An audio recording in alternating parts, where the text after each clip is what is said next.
नमस्कार मित्रांनो, माझे नाव कोमल। आज मी तुम्हाला शहरात राहणाऱ्या एका तरुणाची आणि गावाकडच्या निसर्गरम्य वातावरणात राहणाऱ्या त्याच्या मावस बहिणीची एक अतिशय सुंदर, वेगळी आणि रोमॅन्टिक प्रदीर्घ कथा सांगणार आहे। दोन जीवांची ओढ कशी सर्व बंधने तोडून समोर येते हे जाणून घेण्यासाठी ही कथा शेवटपर्यंत नक्की ऐका। ही कथा ऐकताना तुम्हाला गावाकडच्या निसर्गाचा आणि त्यातील भावनांचा एक वेगळाच अनुभव येईल, यात शंका नाही। माझे नाव सुहास।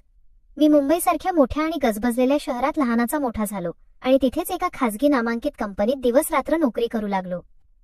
शहरातले ते सततचे धावपळीचे, दगदगीचे, प्रदूषणाने भरलेले आणि यांत्रिक आयुष्य जगून मला मनातून खूप थकवा आल्यासारखा वाटत होता। मनाला कुठेतरी शांतता हवी होती आणि रोजच्या त्या कामाच्या व्यापातून काही दिवस आराम हवा होता। म्हणून मी ठरवले की यंदा अनेक वर्षांनंतर आपल्या गावी मावशीच्या घरी जायचे आणि तिथेच काही दिवस शांततेत घालवायचे। उन्हाळ्याच्या सुट्ट्या नुकत्याच संपत आल्या होत्या आणि निसर्गरम्य कोकणात पावसाळ्याची सुंदर सुरुवात झाली होती। मावशीचे गाव कोकणात एका मोठ्या डोंगराच्या कुशीत वसलेले होते, जिथे चहूबाजूला दाट हिरवळ, आंब्याची, काजूची मोठी झाडे आणि सतत कोसळणारा थंडगार पाऊस यामुळे संपूर्ण वातावरण अगदी प्रसन्न आणि मनाला भुरळ पाडणारे असायचे। मी माझी प्रवासाची बॅग भरली आणि एसटी बसने गावाच्या दिशेने निघालो। गावाच्या वेशीवर उतरताच त्या ओल्या मातीच्या सुवासाने आणि थंड वाऱ्याने माझे मन एका क्षणात सुखावून गेले। तिथून पायवाटेने चालत मी जेव्हा मावशीच्या जुन्या, कौलारू आणि मोठ्या घरापाशी पोहोचलो, तेव्हा दारातच माझी वाट पाहत एक अत्यंत सुंदर मुलगी उभी असलेली मला दिसली। ती दुसरी कोणी नसून माझी मावस बहीण सायली होती। आम्ही लहानपणी गावाकडच्या अंगणात एकत्र खेळलो होतो, पण त्यानंतर जवळपास 7-8 वर्षे आमची अजिबात भेट झाली नव्हती।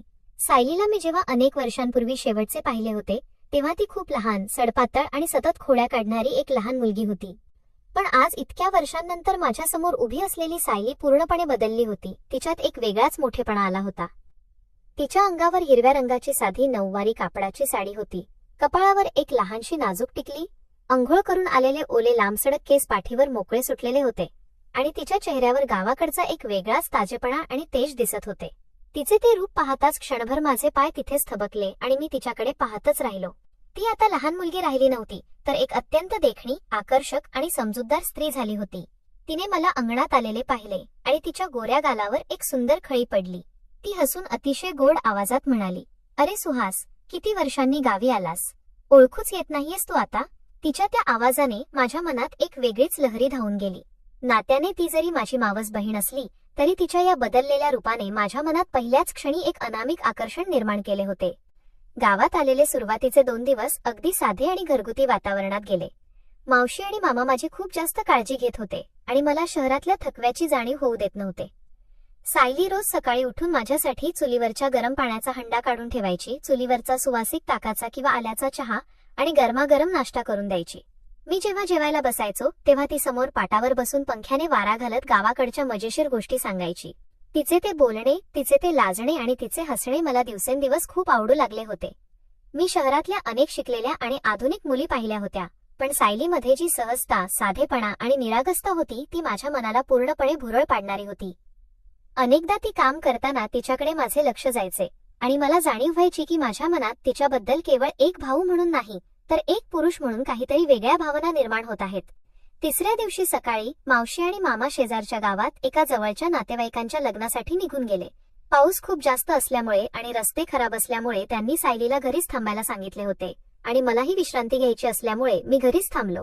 घरात आता एक वेगळीच अबोल शांतता पसरली होती आणि केवळ आम्ही दोघेच होतो।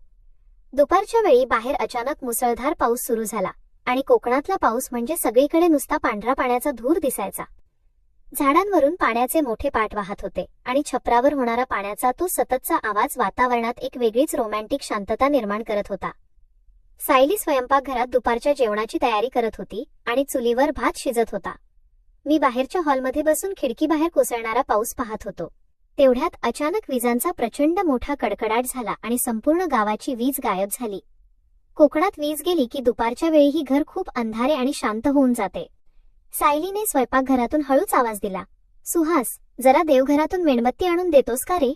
इथे अंधारात मला चूल फुंकताना काही सुचत नाहीये." मी माझ्या मोबाईलची विजेरी लावून देवघरात गेलो। तिथून एक मेणबत्ती घेतली, ती पेटवली आणि स्वयंपाकघराच्या दिशेने निघालो। मी स्वयंपाकघरात पोचलो आणि मेणबत्ती तिथे एका लाकडी कोपऱ्यात ठेवली। त्या मंद पिवळ्या प्रकाशात सायली चुलीजवळ खाली बसलेली होती। तिच्या चेहऱ्यावर चुलीच्या जाळ्याची लालसर आणि सोनेरी छटा पडली होती, ज्यामुळे तिचे सौंदर्य नेहमीपेक्षा अधिकच मादक आणि विलोभनीय दिसत होते. कामाच्या उष्णतेमुळे तिच्या कपाळावर घामाचे काही नाजूक थेंब चमकत होते. मी मेणबत्ती ठेवून तिच्याकडे पाहतच राहिलो. सायलीला लगेच जाणवले की मी तिच्याकडे खूप वेगळ्या नजरेने पाहत आहे. तिने लाजून तिचे मोठे डोळे खाली केले. असं काय पाहतोयस? तिने अगदी हळू आवाजात विचारले. मी थोडा भानावर आलो आणि तिच्याजवळ जात म्हणालो, काही नाही सायली, तू खूप सुंदर दिसतेस या मेणबत्तीच्या प्रकाशात. माझे हे स्पष्ट आणि थेट बोलणे ऐकून सायलीचा गोरा चेहरा लाजेने अगदी लाल झाला. तिने डोके खाली केले आणि ती घाईघाईने तिथली भांडी आवरू लागली. पण घाईच्या नादात तिचा पाय स्वयंपाकघरातील ओल्या आणि निसरड्या फरशीवरून घसरला. ती मागच्या बाजूला पडणार इतक्यात मी अत्यंत वेगाने पुढे झालो आणि तिला माझ्या हातांवर झेलले. ती थेट माझ्या रुंद छातीवर येऊन पडली. माझा एक मजबूत हात तिच्या नाजूक कमरेभोवती वेढला गेला होता आणि तिचा एक हात माझ्या खांद्यावर घट्ट रोवला गेला होता. त्या क्षणी आमचे चेहरे एकमेकांपासून अवघ्या काही इंचांच्या अंतरावर होते. आम्हा दोघांच्या हृदयाची धडधड इतकी वाढली होती की बाहेर पडणाऱ्या पावसाचा आवाजही आम्हाला ऐकू येत नव्हता. सायलीचे मोठे काळे डोळे थेट माझ्या डोळ्यांत पाहत होते आणि तिच्या डोळ्यांत एक सुप्त ओढ स्पष्ट दिसत होती. आम्ही दोघेही त्या क्षणी विसरलो की आम्ही मावस भाऊ बहीण आहोत आणि समाज आमच्याकडे कोणत्या नजरेने पाहतो. त्या एकांतात निसर्गाच्या त्या मादक वातावरणामुळे आमच्या तरुण शरीराच्या उष्णतेने नात्याच्या सर्व मर्यादा कधीच धुवून टाकल्या होत्या. सायलीचे श्वास खूप वेगवान झाले होते. तिच्या छातीची धडधड मला माझ्या छातीवर स्पष्ट जाणवत होती. मी तिला सोडण्याऐवजी हळूच उभे केले, पण माझे हात तिच्या नाजूक कमरेवरून अजिबात हटले नाहीत. तिनेही मागे न सरकता स्वतःला माझ्या अजून जवळ झोकून दिले, जणू तिलाही त्या स्पर्शाची गरज होती. मी अत्यंत हळुवारपणे माझा हात तिच्या मऊ गालावर फिरवला. तिचा गाल कमालीचा मऊ आणि उष्ण झाला होता. माझ्या त्या पहिल्या स्पर्शाने सायलीने आपले डोळे घट्ट मिटून घेतले. मी माझे ओठ तिच्या कपाळावर टेकवले आणि तिथून माझे ओठ तिच्या नाजूक नाकावरून घसरत थेट तिच्या ओल्या थरथरणाऱ्या ओठांवर स्थिरावले. तो स्पर्श होताच सायलीच्या तोंडातून एक हलकीशी हुंकार बाहेर पडली आणि तिने माझे खांदे घट्ट पकडले. सुरुवातीला तिचे ओठ थोडे अडखळत होते, पण काही सेकंदांतच तिने स्वतःला विसरून माझ्या त्या चुंबनाला अतिशय तीव्रतेने आणि ओढीने प्रतिसाद देण्यास सुरुवात केली. तो स्पर्श इतका वेडावणारा होता की आम्ही आजूबाजूचे सगळे काही, नाती आणि समाज विसरून गेलो. सायलीने तिचे दोन्ही हात माझ्या गळ्यात घट्ट गुंफले आणि ती मला स्वतःमध्ये सामावून घेऊ लागली. स्वयंपाकघरातून आमचा हा रोमॅन्टिक प्रवास कधी शेजारच्या खोलीतील मऊ अंथरुणावर गेला हे आम्हा दोघांनाही कळाले नाही. त्या खोलीत फक्त मेणबत्तीचा मंद प्रकाश होता आणि खिडकीतून येत असलेला पावसाचा गारवा होता, पण आमच्या शरीरात एक वेगळीच आग लागली होती. मी तिची साडी हळुवारपणे बाजूला केली तेव्हा तिचे ते नाजूक उबदार शरीर प्रकाशात चमकत होते.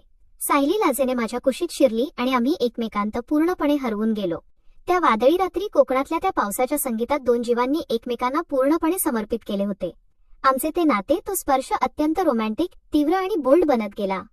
समाजाने बनवलेल्या नात्याच्या चौकटी त्या खोलीबाहेरच राहिल्या होत्या. आम्ही दोघे एकमेकांच्या बाहूंमध्ये पूर्णपणे हरवून गेलो होतो. रात्रभर बाहेर मुसळधार पाऊस कोसळत होता आणि आत आमच्या भावनांचा पूर वाहत होता, ज्याला कोणतीही सीमा उरली नव्हती. सकाळी जेव्हा खिडकीच्या फटीतून सूर्याची कोवळी किरणे खोलीत आली तेव्हा पाऊस पूर्णपणे शांत झाला होता आणि पक्ष्यांचा चिवचिवाट सुरू झाला होता. सायलीने माझ्या छातीवर तिचे डोके ठेवले होते आणि ती अत्यंत शांत झोपली होती. तिच्या चेहऱ्यावर आता लाजेऐवजी एक वेगळेच समाधान, सुख आणि सुरक्षेचे भाव होते. तिच्या विस्कटलेल्या केसांमधून हात फिरवताना मला जाणीव झाली की ही केवळ एक चूक नव्हती, तर आमच्यात लहानपणापासून दडलेले हे एक सुप्त प्रेम होते. दुपारी जेव्हा मावशी आणि मामा घरी परत आले तेव्हा आमच्या नात्यात एक वेगळाच बदल झाला होता. आता आम्ही लपून छपून राहण्याऐवजी या नात्याला एक सुंदर नाव देण्याचे ठरवले. मी माझ्या घरी मुंबईला फोन करून आईवडिलांशी बोललो आणि सायलीसोबत लग्न करण्याची इच्छा व्यक्त केली. मावशी आणि मामानेही आमच्या या निर्णयाचे आनंदाने स्वागत केले, कारण सायलीसाठी माझ्यापेक्षा चांगला आणि ओळखीचा मुलगा त्यांना दुसरा मिळणार नव्हता. काही महिन्यांतच गावाकडच्या त्याच छोट्याशा आणि जुन्या मंदिरात आमचे लग्न अत्यंत थाटामाटात आणि पारंपरिक पद्धतीने पार पडले. जी ओढ एका पावसाळ्याच्या रात्री चुकीच्या वळणावर सुरू झाली होती, तिने शेवटी आमच्या खऱ्या संसाराची एक सुंदर सुरुवात करून दिली. पैशांपेक्षा आणि शहराच्या चगमगाटापेक्षा दोन जीवांचे खरे प्रेम आणि एकमेकांना दिलेला वेळ किती महत्त्वाचा असतो हे मला सायलीने आणि गावाकडच्या त्या निसर्गाने शिकवले होते. मित्रांनो, गावाकडच्या या मावस बहिणीची आणि निसर्गाच्या सानिध्यात बहरलेली ही अनोखी प्रेमकथा तुम्हाला कशी वाटली हे आम्हाला कमेंट करून सांगायला अजिबात विसरू नका. आणि हा व्हिडिओ जर आवडला असेल तर चॅनलला नक्की लाईक, शेअर आणि सबस्क्राईब करा. धन्यवाद.